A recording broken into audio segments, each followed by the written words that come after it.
এখানে আমি লতি তরকারিটা বসাই দিছি, কারণ লতি তরকারিটা আমি একটু নিখুঁতভাবে রান্না করি। শুটকি তরকারিটা আমি একটু নিখুঁতভাবে রান্না করি কেন, মানে এটা আমার অনেক পছন্দের একটা খাবার, তাই। আর আমি লতি সবসময় চিংড়ি মাছ আর শুটকি একসাথে দিয়ে রান্না করি। এটা নরসিংদীর মানুষ দেখি রান্না করে, আমি এর আগে ভিডিওগুলোতে বলছি। তারপরে আবার আমার ছোটো চাচির কাছ থেকে শেখা, পরে এখন আমরাও মানে চিংড়ি মাছ দিয়ে শুটকি দিয়ে রান্না করি। আমরা আগে হয়তো চিংড়ি মাছ দিয়ে রান্না করতাম, নয়তো শুটকি দিয়ে রান্না করতাম, মানে যে কোনো একটা দিতাম। তো আসলে কি মানে অনেকের কাছ থেকে অনেক কিছু শেখা যায়। শেখার তো কোনো বয়স নাই, শেখার কোনো শেষ নাই। ট্রাই করি নতুন নতুন ব্লগগুলো দেখে, অন্যদের ব্লগগুলো থেকে অনেক কিছু শেখার চেষ্টা করি, জানার চেষ্টা করি। এটা আমার কাছে ভালো লাগে শিখতে, জানতে। আমি আবার সেটা কাজেও লাগাই। আমি এমন অনেক কিছু শিখছি অন্য আপাদের ব্লগ দেখে, মানে আমার ভালো লাগছে, আমি অনেক কিছু শিখছি। একটা ব্লগের নাম আমি বলবো না, আমি মানে ইন্সপায়ার হয়েছি ওনার দেখা, যে আমি ওনার মতো করে ভিডিও বানাবো। তো উনি তো মানে অনেক উপরের লেভেলের, সেটা আর বলে লাভ নেই। তারপরে ওনারা আমি ফলো করি সব সময়।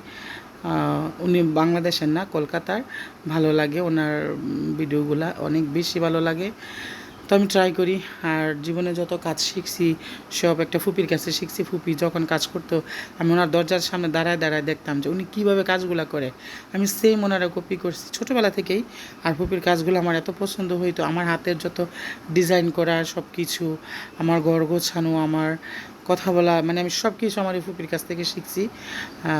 ফুপি আমার আব্বার মামাতো বোন, দুই সম্পর্কে, বাট আমি ওনার কাছ থেকে শিখছি। আর এটা হচ্ছে একটা তরকারি রান্না করছি এটা দিয়ে, মানে এটা তো আমি ব্লগে বলছি যেটা কি সবাই জানাবেন কমেন্টে, আমি আপনাদের কমেন্টের আশায় থাকবো। আর এই তরকারিটা আমার কাছে এত বেশি মজা লাগে যে আমি কাউকে বলে বোঝাতে পারবো না। দেন আমি খাবার খেতে বসে গিয়েছিলাম সব কিছু শেষ করে, কারণ একটা নির্দিষ্ট সময়ের মধ্যে খাওয়া দাওয়া, আমরা যারা একটু হেলদি মানুষ আছি তারা একটু নিয়মের ভিতরে সব কিছু করলে সেটা বেটার। মানে আমি পছন্দ করি নিয়মের মধ্যে সব কিছু থেকে। তারপরে অনেক সময় অনেক এলোমেলো হয়ে যায়, কিছু করার থাকে না, কারণ অনেক সময় অনেক কিছু করা যায় না।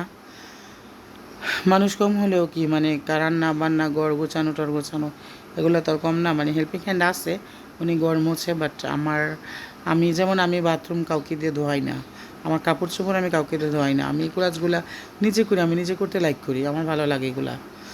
আর আমার আম্মারে দেখি উনি নিজের কাজ নিজে করে। আর আমি সন্ধ্যা নাস্তার জন্য নুডলস বসাইছিলাম। এক এক দিন এক একটা মেক না করলে আমার কাছে ভালো লাগে না।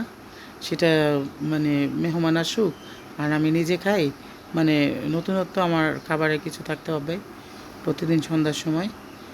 আর যেহেতু আমি ভাজা পোড়া জিনিসগুলো খাওয়া ছেড়ে দিয়েছি, সেজন্য মানে আমি সব কিছু ঘরেই মেক করি প্রতিদিন কিছু না কিছু।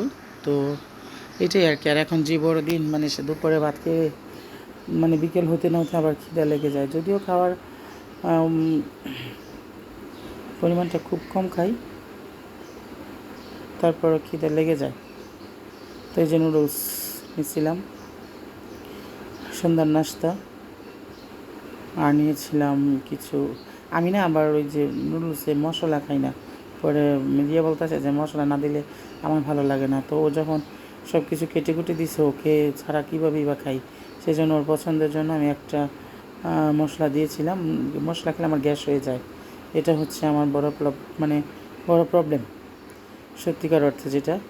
আর এখানে আমি মিষ্টি আলু নিয়ে নিচ্ছি। মিষ্টি আলু আমার খুবই পছন্দের, আম্মা সিদ্ধ করছে। মিষ্টি আলু অনেক মিষ্টি।